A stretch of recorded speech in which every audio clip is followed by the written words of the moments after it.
약 그 한 열흘 전이었던 것 같아요. 열흘 전에 이제 한 저녁 그때가 9시가 넘은 시간이었는데 갑자기 저한테 웬 모르는 번호로 전화가 온 겁니다. 그래서 전화를 받았더니 그 남자가 굉장히 불쌍한 목소리로 이렇게 얘기를 했어요. 제가 몸이 너무 아파서 일을 못하는 중입니다.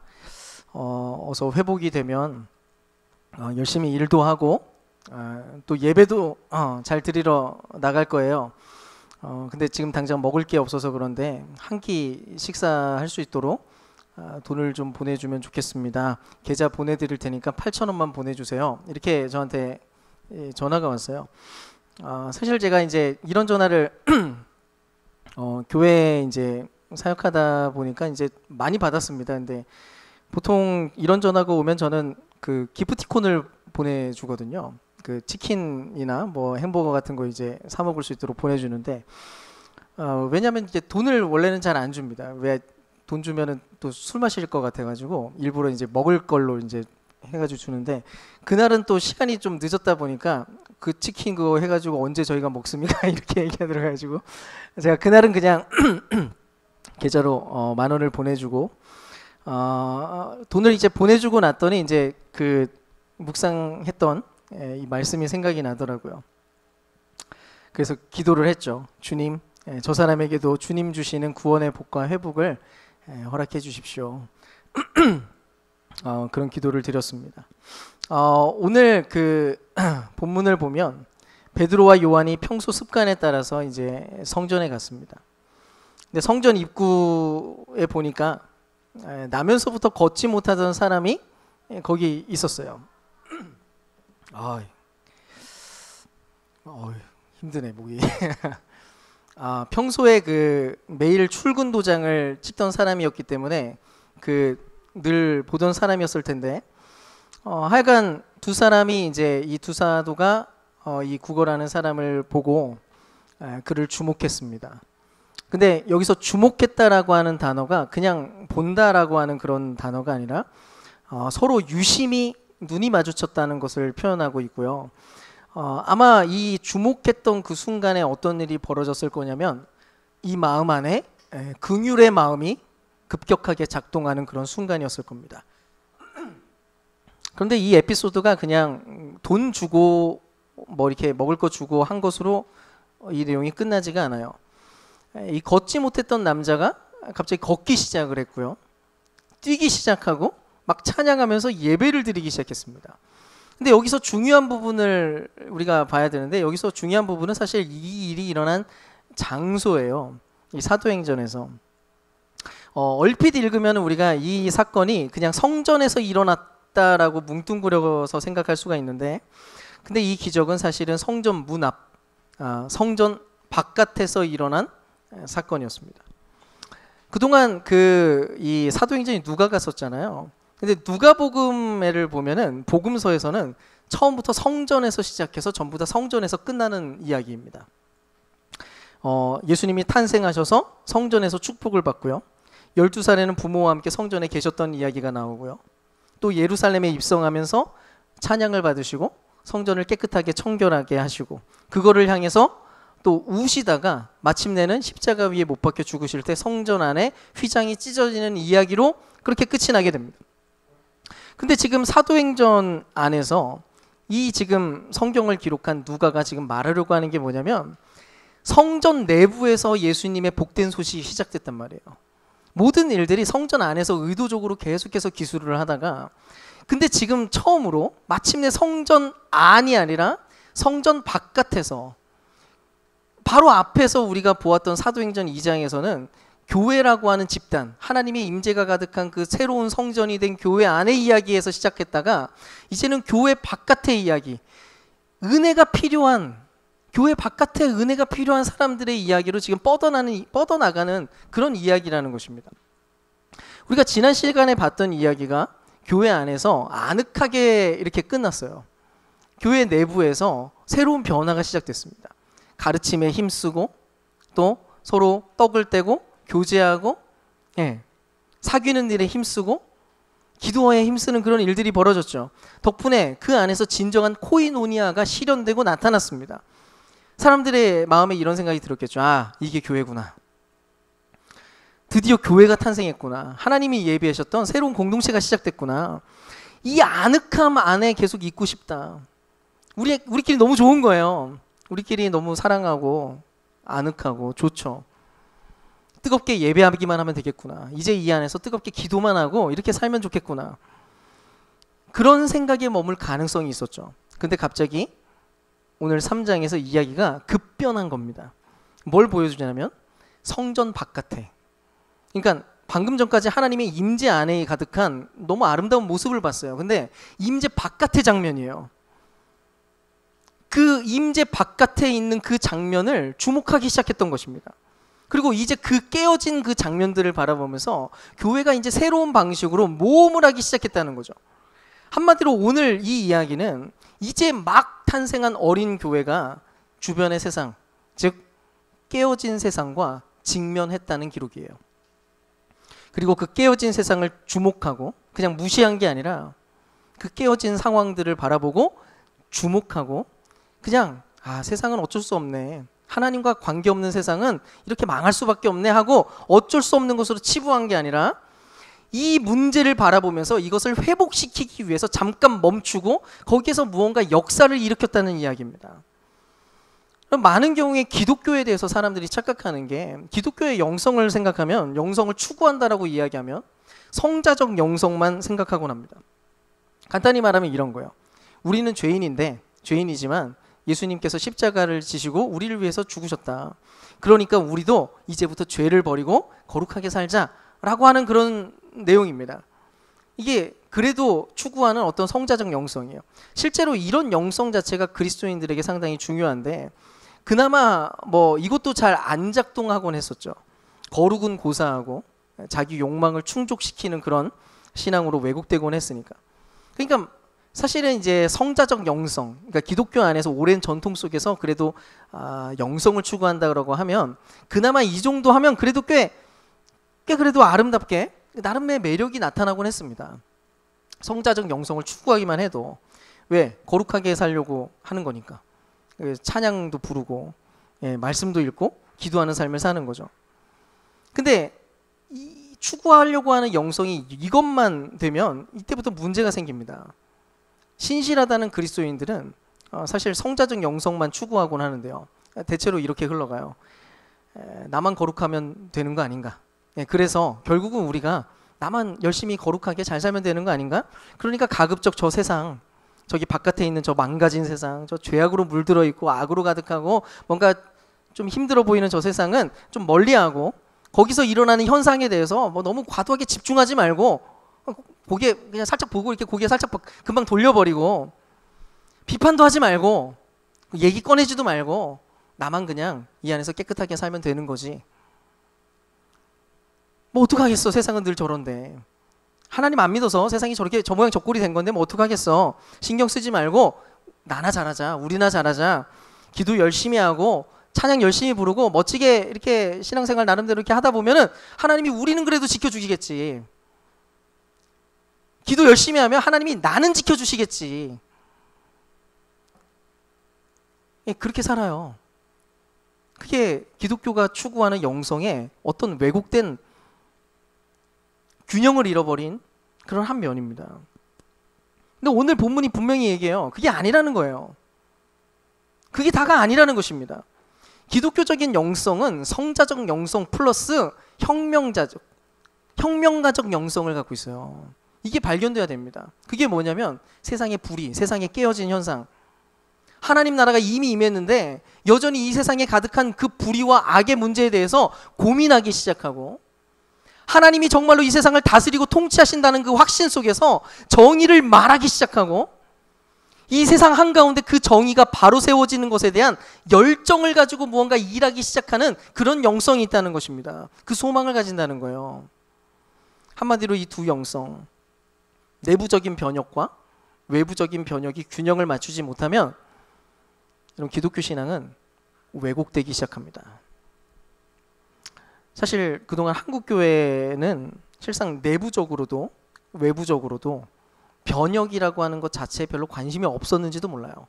사실 성자적 영성을 얘기했는데 이건 너무 옛날 얘기고, 옛날에 아주 영성을 아주 아름답게 추구하던 그런 옛날 기독교인들 이야기고, 요즘 현대 기독교인들은 아예 성자적 영성도 추구하지 않습니다.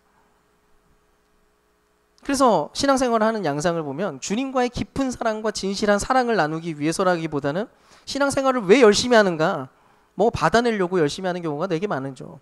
그게 많아집니다. 구제나 봉사를 해요. 왜 합니까? 보여주려고. 이렇게 하면 뭐 조금이라도 복 받을까 봐. 그나마 신실하게 살아가려고 하는 사람들도 딱 사도행전 2장에 머물러서, 우리끼리에 머물러서, 우리끼리 좋은 것에 머물러 가지고 그 다음 단계로는 전혀 걸어가려고 하지 않는 그런 현상들도 벌어져요. 교회 내부적인 일 외에는 별로 관심이 없는 거죠.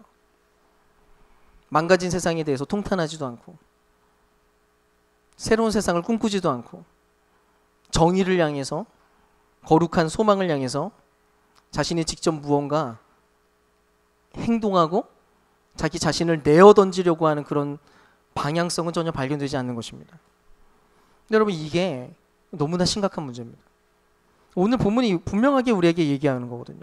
성전, 곧 하나님의 임재가 역사하는 그런 내부적 변혁은 물론이고, 교회라고 하는 집단, 하나님의 임재가 나타나는 그 내부적으로 그분의 임재가 나타나면 변혁이 일어나요. 새로운 삶이 시작됩니다. 그전과는 다른 시작이 일어나요. 그게 우리가 봤던 사도행전 2장의 내용이었어요. 근데 그 뒤에 그 임재가 차고 넘치고 흘러 넘쳐가지고 그 임재 바깥으로, 성전 밖에 일어나는 일들을 향해서 이제는 교회가 눈을 뜨고 주목하는 일을 하는 것이 너무나 당연하다는 것입니다. 깨어진 세상에서 지금 신음하고 있는 사람들을 보라는 거예요. 뭘 봐야 됩니까? 나라를 잃은 채 지금 떠돌고 살아가고 있는 그런 난민들을 봐야죠. 그들은 세상에 깨어진 현실 한가운데서 비참해진 사람들입니다. 불의와 차별에 고통당하고 있는 사람들, 그들이 일부러 그런 게 아니라 그 세상 자체가 자신들을 그렇게 몰아갔습니다. 그 안에서 고통당하고 있는 사람들을 우리가 주목해야죠. 지구 전체가 쓰레기로 골머리를 앓고 있고 방사능으로 죽어가고 있는 그런 상황에 대해서 인간뿐만 아니라 피조 세계 전체가 합당한 존중을 받으면서 그렇게 돼야 되는데 존중받지 못하고 있다고요. 피조 세계가 학대당하고 있습니다. 그 현실을 모른 채 하지 말고, 무시하지 말고, 고개를 돌리지 말고 주목하라는 거예요. 제가 그 며칠 전에 저도 우연히 갑자기 보게 됐는데, 갑자기 유튜브 영상에 하나가 뭐가 떴냐면, 한 18살에 갑자기 시력을 잃어서 시각장애인이 된 유튜버였어요. 저는 처음 봤는데, 시각장애인이 된 지 9년이 됐대요.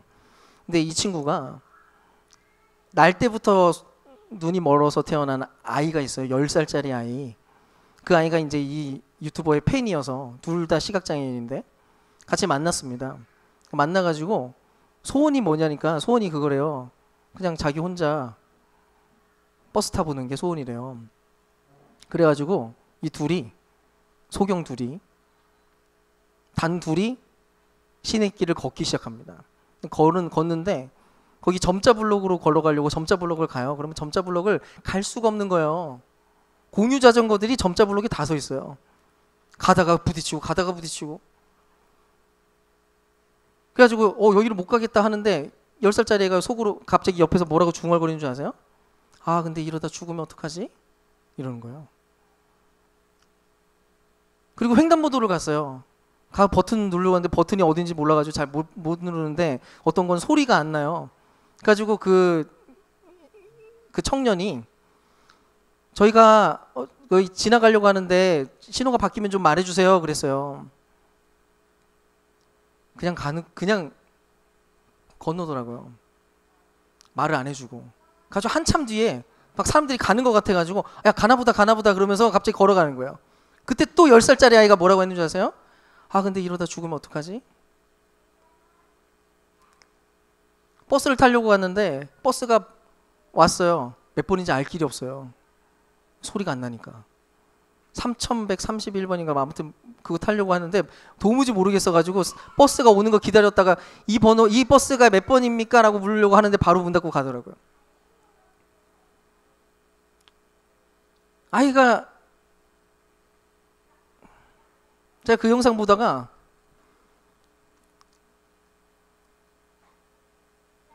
막 울었어요.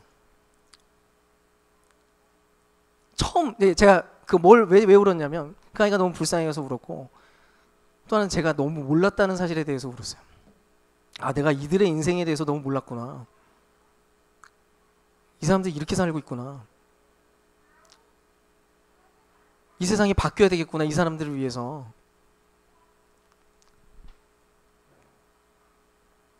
우리가 해야 될 일이 있어요. 그 중에 하나가 뭐냐면 주목하는 거예요. 우리는 어쩌면 너무 우리한테만 관심이 많았어요. 우리끼리만 좋은 것만 보고 살고 싶어요. 우리는 자꾸 깨진 거 싫어요. 망가진 거는 좀 안 보고 싶어요. 불편하거든요.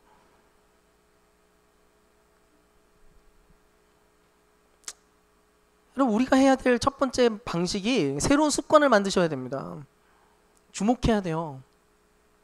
우리 눈에 보여지지 않았던 것들, 사실은 봤는데도 애써 그냥 더 많이 생각하면 안 될 것 같아가지고 불편할 것 같아서 무시했던 그런 것들. 근데 여러분, 우리가 자꾸 그 세상의 현실들을 직면하고 그것들을 들추어내서 보여줘야 되는 겁니다. 전 그 유튜버가 너무 아름다워 보였어요. 그래서 이 잘하고 있다, 너무 멋지다, 이런 거 더 많이 보여줘야 된다. 주목해가지고 눈 마주치고 마침내 그들의 아픔을 우리가 공감할 때까지 우리가 그렇게 애를 써야 될 필요가 있다는 것이죠. 사실 요즘에는 세상의 전문가들이 지금 예언자적인 역할을 하고 있어요. 원래 예언자, 우리가 지금 예레미야서 큐티하고 있잖아요. 예언자들이 하는 일이 뭐냐면 세상의 현실을 폭로하는 거예요. 정의가 사라진 세상, 불의한 세상, 뭔가 잘못되어 가는 것을 폭로하고 이 부분들을 바꾸라고, 불의를 제거하라고 그렇게 선언하는 사람들이 예언자들입니다. 근데 요즘에는 누가 예언자들이 된 줄 아세요? 교회가 예언자가 아니게 됐어요. 교회는 다 숨어가지고 자기들끼리 뭐 해요. 세상에 불의가 가득한데 가만히 있어요. 관심도 없어요. 그래서 누가 예언자 역할을 하냐면 전문가들이 예언자 역할을 해요. 사회 운동가들. 그들이 세상의 잘못을 막 폭로합니다. 돈도 안 되는 짓을 막 하면서 막 다큐멘터리를 만들어요. 보세요, 그런 거. 봐야 됩니다. 그 예언자적인 목소리들을. 어쨌든 우리가 깨어진 세상을 함께 직시할 때, 우리가 눈을 돌리지 않고 볼 때, 그제서야 우리 안에 긍휼의 마음이 시작될 가능성이 생겨나요.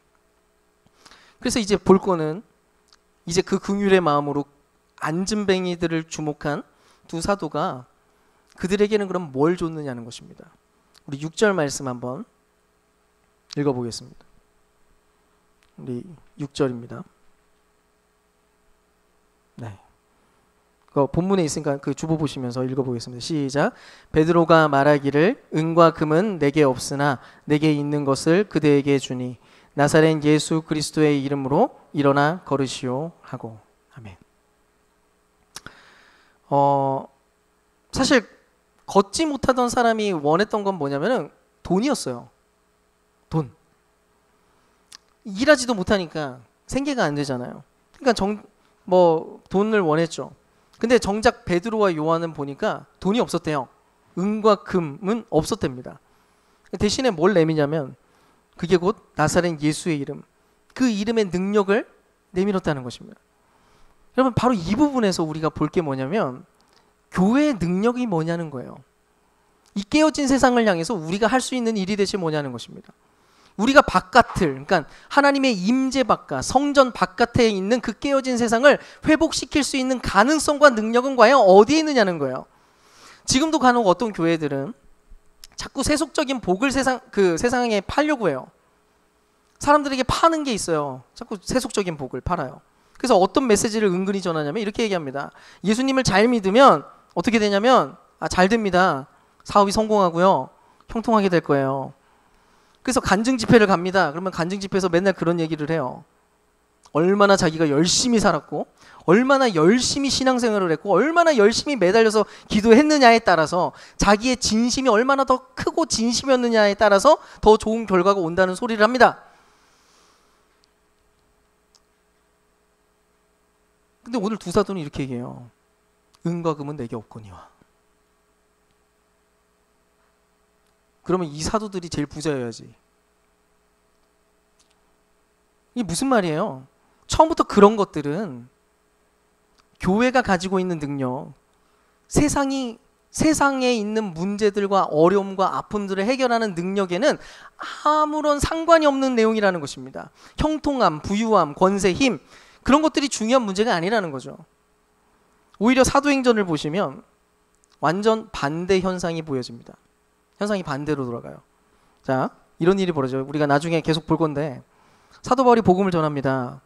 그랬더니 사도 바울이 복음 전한 그 지역에 상권이 침체가 돼요. 상권이 망합니다. 왜요? 그 지역의 상권이 우상 모형들 만들어 파는 지역이었어요. 그런 상권이 조성돼 있어요. 그 엄청난 경제가 만들어져 있었어요. 근데 복음을 전했어요. 예수를 따르기 시작하는 거예요. 무슨 일이 벌어져요? 우상을 버리기 시작합니다. 아무도 안 사요. 망했어요. 한마디로 그 지역 사회를 지탱하고 있는 지역 경제가 그 복음 때문에 망하게 생겼다고요. 재정적으로 심각한 손해가 생긴 거죠. 그래서 어떤 일이 벌어지냐면 사도 바울은 쫓겨나고요. 그 지역에서 난리 소동이 벌어지게 됩니다. 그 뒤에 또 바울이 또 어디로 가요? 귀신 들린 여종을 고쳐줍니다. 귀신 들려가지고 점치는 종이었는데 점을 못 치게 된 거예요. 귀신 나가서 점이 안 봐져. 주인 입장에서는 무슨 일이 벌어진 거예요? 생계수단이 없어진 겁니다. 복음 전했더니 바울이 감옥에 갇혀요. 성경이 뭘 말합니까? 기독교 신앙이 만들어내는 결과가 뭐냐는 거예요. 기독교 신앙이 결국 궁극적으로 만들어내는 그 풍요가 뭐냐는 거예요. 우리가 얻을 유익이 대체 무엇이냐는 겁니다. 세상에 얻을 유익이 뭐냐는 것입니다. 경제적으로 풍성하게 되는 거요? 그게 아니었다는 거예요. 기독교는 결국 그 수준이 아니었다는 것입니다. 오히려 비인간적이고 잘못된 방식으로 살아가던 모든 삶이 고쳐지게 되고 진정 인간답게 살아가기 시작하고 하나님이 진짜로 주려고 하는 진정한 풍성함이 그 안에 마련되기 시작하는 거예요. 그래서 모든 사도들의 고백은 이거였어요. 나는 예수로 충분합니다. 그래서 그들은 부유했습니다. 그들은 찌질하지 않았습니다. 아무것도 없었는데 그들은 만족스럽고 행복과 기쁨으로 넘쳤습니다. 그래서 그들은 자신의 생명을 걸었어요. 그게 그들이 가진 풍성함이었습니다.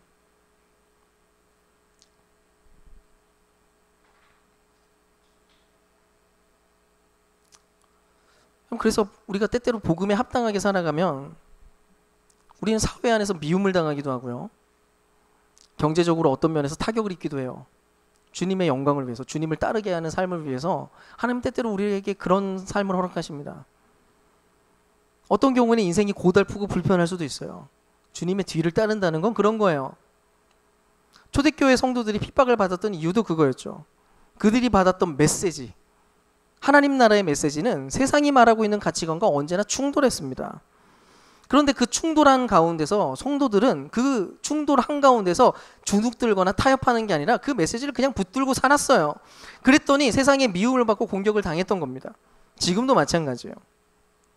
만약 우리가 복음의 이름으로 가난한 사람들의 착취를 끊고 이 세상에 만연한 불의, 그 불의의 고리를 우리가 끊어내려고 시도하면 불이익이 찾아옵니다. 간단한 예를 들어볼까요? 이런 예를 들어볼게요. 요즘에는 좀 개선되고 있는 중이긴 하지만 여전히 커피콩을 재배하기 위해서 어떤 나라의 어린이들은 노동력 착취를 당하고 있습니다. 그 농장에서 착취를 당해요. 거의 노예처럼 일하고요. 정당한 대가를 받지 못하고 말도 안 되는 푼돈을 갖습니다. 만약에 우리가 정의를 추구한다면 그들이 정당한 노동의 대가를 얻고 농장을 운영하도록 해야 돼요. 거기에 힘써야 됩니다. 근데 만약에 그런 일이 벌어지면 어떻게 될까요? 그 농장들이 다 정당한 대가를 주고 커피콩을 재배한다면 커피값이 오릅니다. 그것도 무지하게 오릅니다. 커피 애호가들에게 있어서 커피를 사랑하는 사람들한테는 이게 굉장히 싫고 불편한 일이죠. 커피 사업하는 사람들에게도 마찬가지고. 그래서 은근슬쩍 이 일이 그냥 덮어지고 눈을 감는 일이 벌어져 왔어요. 세상에 많은 일들이 그렇게 돌아갑니다. 이것만이 아니라 다 그래요. 지금도 사회 곳곳에 명백하게 잘못된 부분들이 많이 있습니다. 누군가가 희생을 당하고 있는 부분들이 있다고요. 그래서 지탱되는 산업들이 있어요. 근데 안 고쳐집니다. 법도 마찬가지고요. 우리가 생각할 때 왜 이 법을 안 만들지? 왜 법이 이따위지? 생각하는 게 있는데 안 돼요. 왜요? 다 연결고리가 있어요. 누군가는 착취를 통해서 이익을 보니까, 불의를 통해서 누군가는 성과를 내니까, 소비자들도 근데 그 성과에 함께 동참하고 있으니까. 우리는 소비자인데 그래야 싸져요. 그래서 눈 감습니다. 그렇다면 교회는요, 우리 하나님 나라를 추구하는 사람들이라면요, 가만히 있으면 안 돼요. 우리는 다른 걸 믿기 때문입니다. 우리는 그런 걸로 내 인생이 지탱된다고 믿는 게 아니라 오직 하나님의 다스림과 그분이 나를 먹이시고 입히시고 살리신다는 그 믿음 안에서 살아가고 있는 우리의 모든 인생은 결국 그분의 선물이라는 사실을 이해하는 인간들이기 때문이에요. 그래서 하나님 나라를 꿈꾸는 사람들이기 때문에 똑같이 살 수가 없는 거예요. 그래서 마땅한 권리를 잃어버린 사람들을 우리는 주목하고 마음에 품는 겁니다. 온갖 갑질과 차별을 당하고 있는 사람들 편에 함께 서는 겁니다. 그리고 지혜와 힘을 다해서 문제를 풀어내려고 시도하는 거죠. 그렇게 하면 천국이 될 수 있어서, 그렇게 하면 정말 불의가 다 사라지고 정의가 찾아올 것 같아서, 그런 게 아니에요. 그런 일이 일어나지 않습니다. 죄송하지만. 그거는 주님 나라, 주님 다시 오시는 그제서야 이루어질 일이에요. 근데 그런 소망을 가지고 살아가고 있는 것 자체가 우리가 그 나라에 몸담은 인생이라는 것에 대한 증거가 되는 것입니다. 교회가 가지고 있는 능력은 돈이 아니고요, 힘이 아니고 오직 예수 이름의 권세라는 그 사실을 증명하는 그런 내용이 된다는 것이죠. 귀한 성도 여러분, 교회가 세상을 변화시키고 구원의 능력을 발휘하는 방식은 다른 게 아닙니다. 우리가 커지면 그런 일이 벌어진다? 아니에요. 재능이 많은 성도들이 많아지면 많아질수록 돈이 많아지면 그런 일이 가능하다? 아니라는 것입니다. 근데 우리는 자꾸 그쪽으로 돌아가요, 생각이. 자, 하나님의 영광을 위해서 우리가 뭔가를 하는 주님의 능력 있는 교회가 되자 그러면 자꾸 그렇게 생각해요. 10명 있는 교회와 100명 있는 교회와 1000명 있는 교회가 해낼 수 있는 일들을 한번 생각해 보세요. 진행하는 프로그램의 규모, 찬양의 퀄리티와 영상의 퀄리티 차이가 나겠죠, 당연히. 근데 정말로 그게 복음의 능력인가? 정말로 그게 교회의 능력이라고 부를 수 있는가? 그게 아니라는 것입니다. 기억하십시오. 여러분, 진정한 교회의 능력은 우리 안에 없습니다. 어떤 교회 안에도, 교회 자체 안에는 능력이 없습니다. 오직 그리스도, 교회의 머리 되신 그분, 교회를 붙들고 계시고 명령하시고 날마다 자신의 생명을 내어주시는 분, 바로 그 예수 그리스도의 이름에만 능력이 있습니다. 우리가 어떤 모양으로 존재하든, 우리가 어떤 현실에 처하든 아무런 상관이 없습니다. 만약 우리가 예수 그리스도의 이름을 신뢰하기만 하면, 그 능력을 우리가 믿기만 하면 하늘에 속한 모든 위대한 일들에 우리가 참여할 수 있게 되는 거예요. 지극히 작은 한마디의 선포, 작고 사소한 사랑과 희생과 나눔을 통해서 역사가 나타난다는 것이죠. 그렇다면 이제 우리가 이 말씀을 우리의 라이프 스타일로 한번 적용을 해보겠습니다. 바로 이 부분에서 야곱의 이야기가 도움이 되는데요. 창세기 32장을 보면 야곱이 형 에서를 만나기 전에 야복강에서 있었던 일이 기록되고 있습니다. 야곱이 형을 만나기 전에 살해를 당할까 봐 불안한 마음에 떨고 있었어요. 그래서 사랑하는 가족들과 재물들과 뭐 이런 것들을 전부 다 강 저편으로 건네 보냈죠. 그리고 나서 야복강에 홀로 앉아가지고 천사와 씨름을 하게 됩니다. 이 장면이 하나님과 말 그대로 독대하는 시간이었어요. 그런데 씨름이 안 끝납니다. 야곱과 씨름하던 천사가 이 야곱이 자기를 안 놔준다는 것을 알고 야곱의 허벅지 관절을 쳤어요. 그런데도 야곱은 천사를 놓지 않았죠. 천사가 얘기합니다. 가게 해라. 나로 가게 해라. 그랬더니 야곱이 뭐라고 하냐면, 당신이 나에게 축복을 하지 않으면 가게 하지 않겠습니다. 이렇게 얘기합니다. 결국 천사가 이 야곱의 고집 때문에 어쩔 수 없이 이렇게 묻습니다. 네 이름이 뭐냐? 물어요. 사실 이 이름을 물었다는 것은 정체성을 묻는 질문이었어요. 너의 존재가 뭐냐? 너 뭐하는 인간이냐? 뭐 이런 질문이었겠죠. 그랬더니 야곱이 대답합니다. 야곱입니다. 얘기해요. 근데 이거는 단지 이름을 얘기하는 게 아니었어요. 자기의 삶 전체를 일목요연하게 정리한 일생일대의 대답이었습니다. 야곱의 이름의 뜻은 속이는 자였어요. 그 야곱이 자기의 이름을 스스로 고백한 거예요. 나는 욕망을 위해서 거짓말해왔던 사람입니다. 나는 그동안 끊임없이 나의 욕망을 위해서 사기치는 사람이었습니다. 인간적인 방법에 나는 의지하는 사람이었습니다. 이렇게 얘기했던 거예요. 그 탐욕과 이기심, 그리고 가정과 자기 재산만을 위해서 살았던 그 모든 인생이 사실은 가짜 인생이라는 것을 고백하는, 그것을 직면하는 순간이기도 했습니다. 그랬더니 천사가 야곱에게 새로운 이름을 지어줬어요. 그때 그 이름이 바로 이스라엘이었습니다. 뜻이 뭔가요? 하나님과 씨름해서 이겼다는 뜻입니다. 근데 재밌는 이름이죠.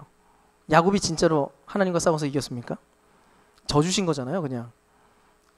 야곱이 열심히 노력해가지고 하나님도 마침내 이겼다, 이게 아니라 하나님이 져주시는 그런 은혜를 입었던 겁니다. 근데 더 흥미로운 장면은 뭐냐면 그 씨름이 끝난 뒤에 새로운 이름과 복을 얻게 된 모습이에요. 자, 새 이름을 얻었어요. 자신의 정체성이 뒤집혀졌죠. 하나님이 주시는 복을 그가 마침내 얻었어요. 창세기 32장 31절 말씀 한번 읽어보겠습니다. 같이 읽겠습니다. 시작. 그가 브니엘을 지날 때 해가 솟아올라서 그를 비추었다. 그는 엉덩이 뼈가 어긋났으므로 절뚝거리며 걸었다. 아멘. 자, 핵심이 이거예요. 축복받은 그의 모습이 어떠했습니까? 축복받은 그의 모습, 거침없이 뛰어다녔다, 날아다녔다. 그것은 이스라엘이 됐어요. 엄청난 축복을 받았어요. 근데 평생 다리를 절며 살아가는 불구가 됐습니다. 엄청난 역설이죠. 중요한 건 그는 이제 더 이상 야곱으로 살 수 없게 됐다는 거예요. 야곱으로 산다는 거는 인간적인 방식으로 질주하던 삶이었어요. 야곱은 뛰어난 사람이었습니다. 재능이 많고 똑똑했어요. 그래서 달려갈 수 있었어요. 마음껏 뛰어가면 날아다닌 것처럼 보였어요. 근데 그가 이제는 이스라엘이라는 이름을 받고 나서 다리를 저는 인생이 됐다는 것입니다. 지금 성경이 하려고 하는 이야기는 이렇게 절게 된 게 결코 비참해졌다는 표현이 아니었다는 것입니다. 오히려 무엇에도 능숙하지 못하게 되어버렸고 무엇에도 익숙하지 않게 되어버렸고 오히려 무능하고 부족한 모습이지만 이제서야 하나님만을 의지하면서 살아가는 삶, 그분의 은혜를 얻고 새롭게 살아가는 그런 인생이 되었다는 것을 보여주는 바로 그런 장면이라는 거예요. 제가 이번 주에 수요일 날 제가 너무 사랑하는 선교사, 그 고릴라 선교사랑 만났는데요. 제가 만나서 얘기를 나누다가 이런 얘기를 들었어요. 그 누나가 계시거든요. 누님이 계시는데 그분이 결혼하고 남편이랑 결혼을 하고 그렇게 얼마 지나지 않아서 몇 년 만에 가지고 있었던 질병 때문에 수술을 했는데도 회복되지 못하고 결국 소천하게 됐어요. 그래서 아이를 또 혼자 키우시고 계속해서 그렇게 살게 됐는데 그러다가 문득 이제 결혼하기 전에도 남편은 병을 갖고 있었거든요. 그래가지고 그 어머니께서 이렇게 말했대요. 너는 왜 하필이면 이렇게 병이 있는 남편이랑 결혼해가지고 이렇게 고생을 하냐 생각해서 했던 말이겠죠. 안타까워서. 근데 그 누님께서 웃으면서 행복한 미소를 지으면서 이렇게 얘기했대요. 엄마, 내가 이 남편과 함께 살면서 하나님을 얼마나 사랑하고 얼마나 많이 의지하고 내가 기도하게 됐는데 내가 그 남편을 만난 이유로 하나님을 내가 얼마나 뜨겁게 붙들 수밖에 없는 인생이 되었는데 그 남자를 만난 게 나에게는 축복이야.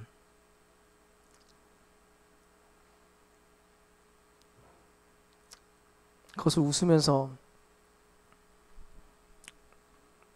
부모님을 위로하면서 진심을 담아서 얘기했다는 거예요. 그 인생 안에 풍성함이 있다는 겁니다. 선교사님 그러더라고요. 아, 우리 누나 진짜 멋있다. 너무 멋졌다. 그 말 하는데 빛나더라. 그러더라고요. 저도 같은 생각입니다. 아, 그 인생 안에 풍성함이 있구나. 저도 아는 누나거든요. 그 누나 안에 하나님이 붙으시는 소망과 사랑이 가득하구나. 사랑하는 여러분, 그리스도 안에서 새롭게 된 우리에게 정말 중요한 게 무엇인가요? 베드로가 고백합니다. 은과 금은 내게 없지만 내게 있는 것으로 그대에게 말한다. 일어나 걸어라. 여러분, 우리는 지금 세상적인 풍요가 아니라 하나님의 은혜의 풍성함에 대해서 묵상해야 될 때라고 확신합니다. 지금 이 시간 우리가 묵상해야 될 풍요로움은 다른 게 아닙니다. 어쩌면 우리 모두가 그동안 야곱처럼 살아왔는지 몰라요. 야곱처럼 발버둥 치면서 뭐가 풍요인지 모르고 엉뚱한 풍요를 쫓으면서 그 풍요가 생기지 않는 것들 때문에 닥달하면서 살아왔는지 모릅니다. 금, 은, 실력, 노력, 성공, 영향력, 그게 답이라고 외쳤던 삶이었던 거죠. 그게 아니라는 것입니다. 만약에 우리가 야곱의 이 절뚝거림, 다리를 절뚝절뚝거리는 이 삶의 방식을 우리의 라이프 스타일로 여기면서 살아갈 때 그제서야 예수의 이름의 능력이 나타날 거라는 거예요. 하나님 나라를 위해서 이 땅에서는 우리가 조금 더 의도적으로 좀 부족하게, 좀 모자라게, 좀 불편하게 그렇게 살아가기로 자발적으로 채택한 그런 연약한 공동체 안에서, 그런 공동체 안에서 비로소 하나님의 은혜의 역사들이 나타나기 시작한다는 것입니다. 그러니까 여러분, 괜히 너무 대단해지려고 하지 마시고요. 너무 강해지려고 하지 마십시오. 너무 혼자 막 뛰어가고 달려가려고 하실 필요가 없습니다. 그게 우리의 인생의 목표나 사명이 아니거든요. 나 혼자 멀리 달려가고 의수대고 자랑하는 게 그게 우리의 라이프가 아닙니다. 귀한 성도 여러분, 오늘 베드로의 고백과 선포, 곧 음과 금은 내게 없거니와 내게 있는 것으로 내게 주니 곧 나사렛 예수의 이름으로 일어나 걸으라. 이 고백과 선포가 우리의 자신감 넘치는 고백과 선포가 될 수 있기를 축복합니다. 그래서 이 깨어진 세상을 여러분 주목하기로 여러분 결정하시고 그 이름에 의지해서 자발적인 불편을 선택해 나가는 그런 교회와 성도로 발견되는 저와 여러분 될 수 있기를 주님의 이름으로 축원드립니다.